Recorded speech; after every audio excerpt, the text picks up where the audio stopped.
అక్షయ్కు కొనిపించిన dress కు money pay చేస్తానని స్నేహ చెప్పడంతో ఆ డ్రెస్ ఖరీదు 1,30,000 అని చెప్పి ఆమె నోట్ రాయించిన సైన్ తీసుకున్నాడు అక్షయ్. తర్వాత అప్పటికే మధ్యాహ్నం అవుతూ ఉండడంతో లంచ్ కోసం కార్ను రెస్టారెంట్ కి పొమ్మని డ్రైవర్ తో చెప్పాడు. ఆ మాట వినగానే యువన్ ఉత్సాహంగా, థ్యాంక్ యూ డాడీ, మనం ముగ్గురం రెస్టారెంట్ కి వెళ్ళడం ఇదే ఫస్ట్ టైం కదా, నాకు చాలా హ్యాపీగా ఉంది, లవ్ యూ అంటూ అక్షయ్ బుగ్గ మీద ముద్దు పెట్టాడు. అక్షయ్ నవ్వుతూ యువన్ తల నిమిరాడు. 10 నిమిషాల్లో స్నేహ యువన్లతో కలిసి సిటీలో హై అండ్ రెస్టారెంట్ లో ప్రైవేట్ రూమ్ లో కూర్చుని ఉన్నాడు అక్షయ్. మెన్యూ కార్డును స్నేహ ముందు పెట్టి, ఏం కావాలో ఆర్డర్ చెయ్యి అన్నాడు. డాడీ, నాకు లెగ్ పీస్ కావాలి వెంటనే అన్నాడు యువన్. యువన్, ఎప్పుడు నాన్ వెజ్జేనా? ఇప్పుడు వెజ్ ఆర్డర్ చేద్దాం అంది స్నేహ. నాన్ వెజ్ రోజు తినడం లేదు కదా, ఏం పర్లేదు, తనకి ఇష్టమైంది ఆర్డర్ చేయని అంటూ వెయిటర్ను పిలిచి యువన్ కోసం తన కోసం కలిపి చికెన్ బిర్యానీ ఆర్డర్ చేశాడు అక్షయ్. స్నేహ తనకు వెజ్ పులావ్ అని చెప్పింది. ఆర్డర్ తీసుకుని వెయిటర్ అక్కడి నుంచి వెళ్లిపోగానే యువన్ నవ్వుతూ అక్షయ్ వైపు చూసి, డాడీ, నీకు కూడా నాన్ వెజ్ ఇష్టమా అని అడిగాడు. అక్షయ్ చిన్నగా నవ్వి, అవును, చిన్నప్పటి నుంచి కొంచెం ఇంట్రెస్టింగ్ గానే తింటాను అని అన్నాడు. అది విని యువన్ సంతోషంగా, అయితే మనిద్దరం సేమ్ పించ్ అంటూ హైఫై కోసం చేతిని పైకెత్తాడు. అక్షయ్ కూడా నవ్వుతూ యువన్ చేతికి తన చేతిని తాకించాడు. 5 నిమిషాల్లో వెయిటర్ లంచ్ తీసుకొచ్చి అందరికీ సర్వ్ చేశాడు. అందరూ తింటూ ఉండగా హఠాత్తుగా ప్రైవేట్ రూమ్ డోర్ తీసుకుని లోపలికి వచ్చిన ఒక అమ్మాయి, hi Akshay, what a coincidence, నేను కలవడానికి రావాలనుకుంటున్నాను, కానీ నువ్విక్కడ కలుస్తావని ఎక్స్పెక్ట్ చేయలేదు అని అంది. ఆమె కళ్ళల్లో అక్షయ్ని చూసిన ఆనందాన్ని, ఆశ్చర్యాన్ని దాచుకోలేకపోతున్నాయి. తల పైకెత్తి చూసిన అక్షయ్ కూడా ఒక్క క్షణం పాటు ఆశ్చర్యపోయాడు. కాని వెంటనే నార్మల్ అవుతూ, ఓ దాత్రి, నువ్వెప్పుడు ఇండియా వచ్చావు అని అడిగాడు. నిన్నే వచ్చాను, ఈ వెదర్ కి అడ్జస్ట్ అయిన తర్వాత నేనే సడన్ గా వచ్చి నీకు సర్ప్రైజ్ ఇద్దామనుకున్నాను, కానీ ఇక్కడిలా కలుస్తావని ఊహించలేదు అని ఎక్సైటింగ్ గా అంది. చూడ్డానికి మోడర్న్ డ్రెస్ లో షార్ట్ హెయిర్ తో బబ్లీగా కనిపిస్తున్న ఆమె ఖచ్చితంగా ఒక రిచ్ ఫ్యామిలీకి చెందిన అమ్మాయి అని అనిపిస్తుంది. దాత్రి చెప్పిన మాటలకు అక్షయ్ ఓ అని మాత్రమే అన్నాడు. అతని మొహంలో ఇంకేం ఎక్స్ప్రెషన్ కనిపించలేదు. అది చూసి దాత్రి ముఖం కొంచెం నిరాశగా మారింది. అయినా ఆమె వదలకుండా, అసలు నేను ఇక్కడికి ఎందుకు వచ్చానో అడగవా అని అంది. అప్పుడు అక్షయ్ తలపైకెత్తి, సరే, నువ్విక్కడేం చేస్తున్నావు, ఎందుకొచ్చావ్ అని అడిగాడు. కొన్ని రోజుల క్రితం రాజేశ్వరి అత్తయ్య, అదే మీ మమ్మీ, ఒక బ్రాస్లెట్ నచ్చిందని నాతో చెప్పింది. నేను రేపు వెళ్ళి అత్తయ్య మామయ్యలను కలుద్దాం అనుకుంటున్నాను, కానీ వాళ్ళని కలిసే ముందు ఆ బ్రేస్లెట్ తీసుకుని వెళ్తే బాగుంటుందని దాన్ని తీసుకురమ్మని ఒకరికి చెప్పాను. అతన్ని కలవడానికి ఇక్కడికొచ్చాను అని అంది. అది విని అక్షయ్ నవ్వుతూ, అయితే మా మమ్మీ నిన్ను బాగా ఇబ్బంది పెట్టింది అని అన్నాడు. అక్షయ్ నవ్వు చూసిన దాత్రి ముఖం కొంచెం రిలాక్స్ అయింది. వాళ్ళ మాటలు మౌనంగా వింటున్న స్నేహ ఆమె అక్షయ్కి బాగా తెలిసిన వ్యక్తి అని ఊహించగలిగింది. అంతేకాకుండా అక్షయ్తో మాట్లాడుతున్నప్పుడు దాత్రి కళ్ళల్లో కనిపించిన ఆనందం చూసి ఆమెకు అక్షయ్ అంటే చాలా ఇష్టమని కూడా అర్థం చేసుకుంది. అదే టైంలో తల తిప్పి అక్షయ్ని ఎదురుగా కూర్చుని భోజనం చేస్తున్న స్నేహ యువన్లను అనుమానంగా చూసి, అక్షయ్, వీళ్ళు అంటూ ప్రశ్నార్థకంగా అడిగింది. ఆ ప్రశ్న వినగానే స్నేహ అక్షయ్ వైపు చూసింది. అతను వెంటనే దాత్రితో ఏదో చెప్పబోయాడు. కాని అంతలోనే స్నేహ మాట్లాడుతూ, నేను అక్షయ్ గారికి దూర బంధువును అని చెప్పింది. ఆ మాట విని అక్షయ్ ఆమె వైపు కోపంగా చూశాడు. స్నేహ ఏం మాట్లాడకుండా తలంచుకుంది. కాని ఆ మాట విన్న దాత్రి ముఖంలో వెలుగు వచ్చింది. దాంతో ఆమె వెంటనే, అయితే నేనిక్కడ కూర్చోవచ్చా అని అడిగింది. షూర్, తప్పకుండా కూర్చోండి అంది స్నేహ. దాత్రి వెంటనే పక్కనే ఉన్న చైర్లో కూర్చుంది. అది చూసి యువన్ ముఖం చిరాగ్గా పెట్టి ఏదో చెప్పబోతుండగా స్నేహ వెంటనే అతని ప్లేట్లో ఉన్న లెగ్ పీస్ తీసి యువన్ నోట్లో పెట్టి, త్వరగా తిను, టైం అవుతోంది అని చెప్పింది. దాంతో తన తల్లి కావాలని మాట్లాడనివ్వకుండా ఆపిందని అర్థం చేసుకున్న యువన్ ఇంకేం మాట్లాడకుండా తల వంచుకుని తినడం మొదలుపెట్టాడు. దాత్రి మాత్రం వాళ్ళ గురించి పట్టించుకోకుండా అక్షయ్ ముఖంలోకి సూటిగా చూస్తూ కూర్చుంది. అది చూసి అక్షయ్ ఇబ్బంది పడుతూ, నువ్వు మళ్ళీ రిటర్న్ ఎప్పుడు వెళ్తున్నావు అని ఆమెను అడిగాడు.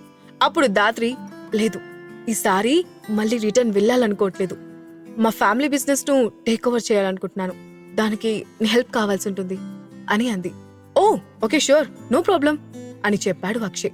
దాత్రి చాలా సంవత్సరాల తర్వాత అక్షయ్ని కలవడంతో ఆమెకు ఎగ్జైటింగ్ గా ఉంది. కానీ అక్షయ్ ముఖంలో ఎలాంటి ఎక్సైట్మెంట్ కనిపించకపోవడంతో ఆమె అక్షయ్తో మాట్లాడాలనుకున్న మాటలన్నీ గొంతు దాటి బయటకు రాలేదు.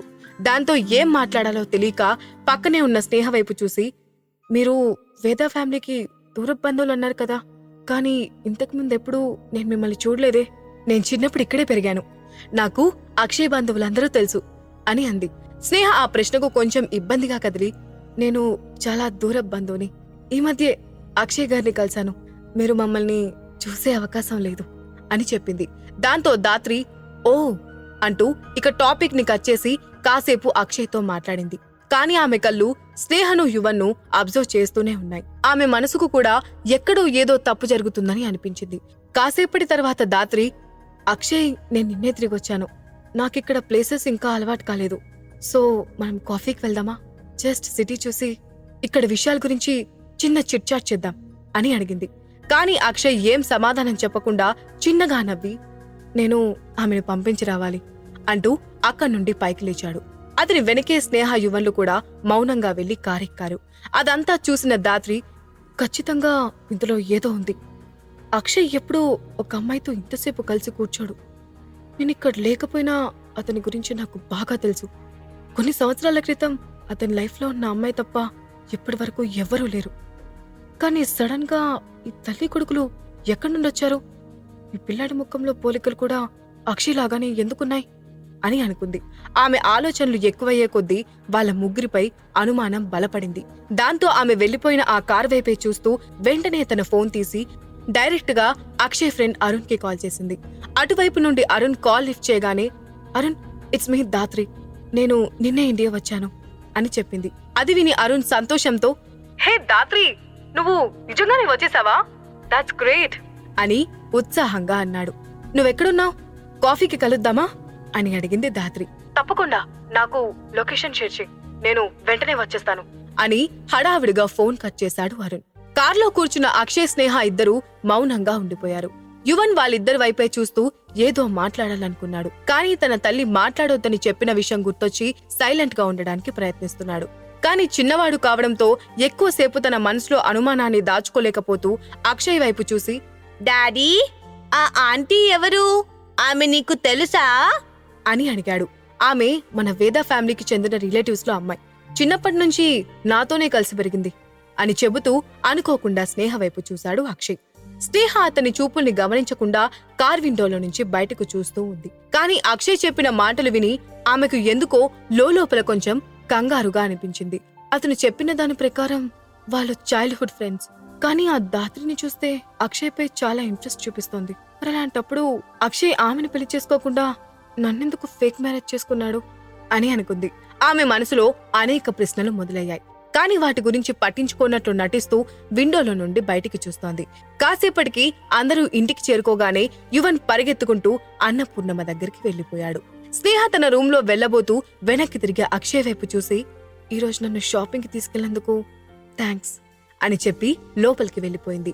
థ్యాంక్స్ చెప్తే అతనికి కోపం వస్తుందని తెలిసి కూడా ఆమె మళ్లీ థ్యాంక్స్ చెప్పడంతో అక్షయ్ కోపంగా ఆమెతో గొడవ పడాలనుకున్నాడు. కానీ స్నేహ వెంటనే లోపలికి వెళ్లడంతో అక్షయ్ కూడా చిరాగ్గా స్టడీ రూమ్ లోకి వెళ్లిపోయాడు. సిటీలో ఉన్న కాఫీ డేలో ఒక అందమైన యాంటిక్ పీస్ లా టేబుల్ దగ్గరే కూర్చుని ఉంది దాత్రి. రెస్టారెంట్ లో ఉన్న అందరి కళ్ళు దాదాపుగా ఆమె మీదే ఉన్నాయి. ఆమె మాత్రం చేతికున్న వాచ్ ను చూసుకుంటూ అరుణ్ కోసం ఎదురు చూస్తోంది. ఇంతలో కార్ పార్క్ చేసి లోపలికి వచ్చిన అరుణ్ దూరం నుండి దాత్రిని చూసి చెయ్యి ఊపాడు. వెంటనే దాత్రి కూడా హలో అన్నట్లు చెయ్యి ఊపింది. అరుణ్ ఆమెను చూస్తూ సంతోషంగా టేబుల్ దగ్గరికి వచ్చి కూర్చుని, అరే దాత్రి, నిన్ను చూసి చాలా ఇయర్స్ అయింది, కానీ నీ గ్లామర్ మాత్రం ఎప్పట్లాగే ఉంది. ఆ గ్లామర్ సీక్రెట్ ఏంటో మాకు కూడా చెప్పొచ్చు కదా అని నవ్వుతూ అడిగాడు. అది విని దాత్రి నవ్వుతూ, అరుణ్, నువ్వు కూడా ఏం మారలేదు, ఇంకా కాలేజ్ కుర్రాట్లాగే మాట్లాడుతున్నావు అని అంది.